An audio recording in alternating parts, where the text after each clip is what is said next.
Hey, I'm Obed, and today we're gonna have biblical conversations from the book of Ezra, and we're going to dwell from the first chapter to the sixth chapter. But I can't read the whole book on this platform, but I'm going to take you through it. But before I take you through it, I want to start from the way things start from, and it starts from back when the Israelites were rebellious and they were believing in other gods. Baal, God gets mad, he prophesies on them so that they can change, they don't change. So he sets up a kingdom of Babylon. The king was Nebuchadnezzar. He comes to Israel, they take them into captive, and once they are there, they become captive for a long time. And when God gets ready to set them free, Babylon is taken over by Persia, which has a big empire at the time. And then when it's taken over by Persia, King Cyrus. Now we're starting the book of Ezra. King Cyrus orders a decree that Shashbaza has to go back to Israel to build the temple of God, which was broken down, which was disrupted at the time Nebuchadnezzar attacked Israel. So they come back to rebuild the temple. But he orders a decree that everything that they're supposed to use in the building, he's gonna cater for it. And all the temple gold and silver items were supposed to be taken back to Israel. So in that time, as they march back to Israel, their land, their promised land, to be free, because God had set them free. Finally, that time had come. So they set back, and Zerubbabel and Joshua and the high priest gather people around, and they suggest that we should rebuild the temple of the Lord, which was disrupted. And they start building, and in the process of building this great temple again, one of Israel's enemies, the neighbors that are from Euphrates and Samaria, the officials there, which were also under Persia at the time, they stopped them from building the temple, and they're like, they wrote a letter to the king who was Xerxes at the time, because in the same, it was a period of time King Darius was no longer ruling. So they tell King Xerxes that you should look into these people history. They are very rebellious, and if we let them build a temple for their Lord, they may not end up paying taxes, which was just an opinion. Okay, so in the process of doing that, they stopped the building of the temple. They set a decree, and the building of the temple has to stop. But mind you, this is the temple of the Lord, and that when the Israelites came back, they had built some of the altars to set sacrifices. But remember, Israelites had festivals, and these festivals, people used to come from far parts of Israel, Judea, and other parts of Israel to come and give sacrifice to the Lord for their sins, and some of the festivals used to take there. So now there's no place for these things to happen. Now, in the space of over 40 years after King Xerxes died, King Darius comes along. But the first building of the temple, people contributed for this temple to be built. But King Darius comes in after a space of 40 years when the house of the Lord is at the pause. We're gonna call it a coma. So it's on a coma. There's nothing major going on.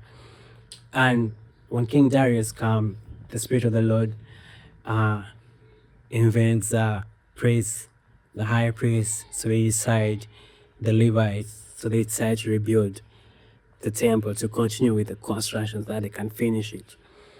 And instead of finishing it, the enemies of the Israelites come back again, and they're like, why are you guys building the temple again? And the eye of the Lord, it says in chapter 5, the eye of the Lord was on the Israelites, and they didn't stop building. But the Lord decreed to Darius that go check in the decrees that King Cyrus of Persia wrote, that he issued a decree that we have to build the temple of the Lord again.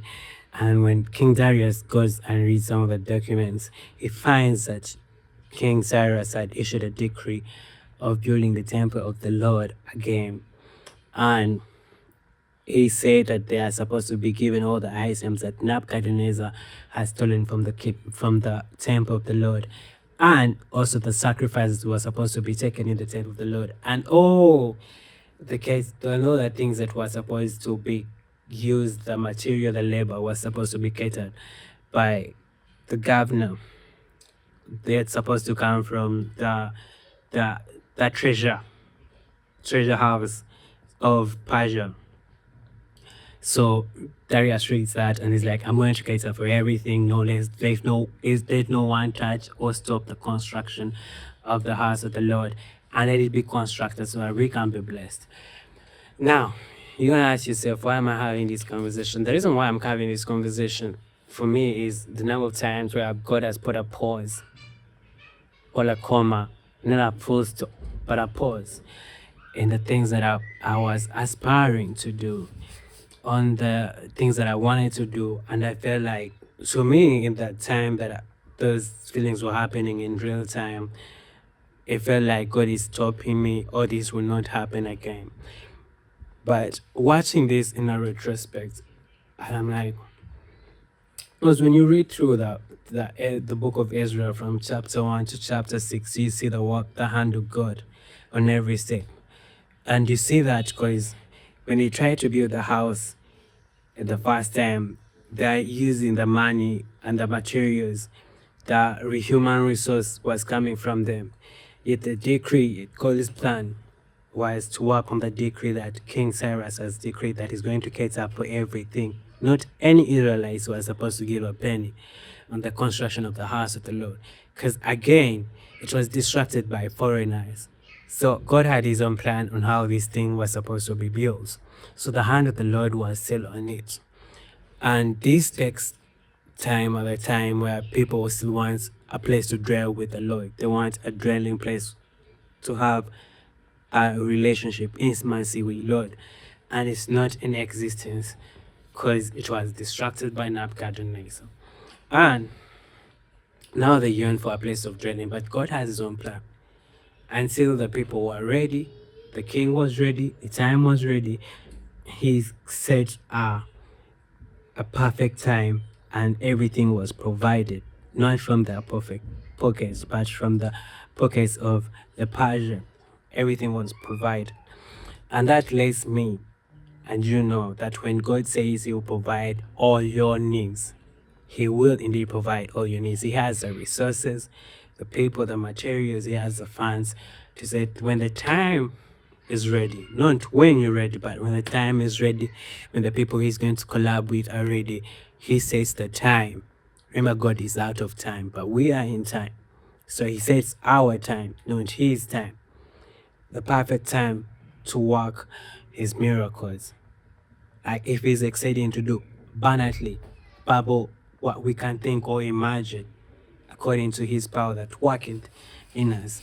That means he's going to do something that is out of our imagination. Remember, when King Darius orders the decree that it should be passed on, the Israelites celebrate because they see the hand of the Lord. He softened the heart of King of Darius to give them the resources to build the house of the Lord. So I'm letting you know that whatever you're going on through this season, if God, remember, all these things that they were going through, prophets had prophesied about them going through to captive and coming back and the rebuilding of the Jerusalem temple. And these things came to pass. So this was the word of the Lord. So why don't you stand on the word of the Lord and believe that everything that God has prophesied in your life that is going to come. Okay? Stand on the word of the Lord. If He says something in your life and He told you to happen, don't rush it. Don't try to make it happen. And admit that He knows the time. He knows when people are ready. He knows people that He wants you to work with. He knows the perfect time. So trust His way. Remember, these people want you to put their resources. They are trying to put their resources. And everything went to a pause. And when God put His hands on it, nothing stopped the construction of the temple of the Lord. So they had her dwelling with Him. But now that Jesus came and He died for our sins and is a higher priest in the order of Melchizedek, so He comes and He sits in between us. No one comes to the Father unless it's drawn by the Son. So you don't need anything to come to the Father. All you need is Jesus. So if this information has encouraged you, has stirred up your spirit, share it with someone else or like, and let someone else be blessed or edified or encouraged. But for now, that's all I had to share. And I hope I'll see you again in the next video.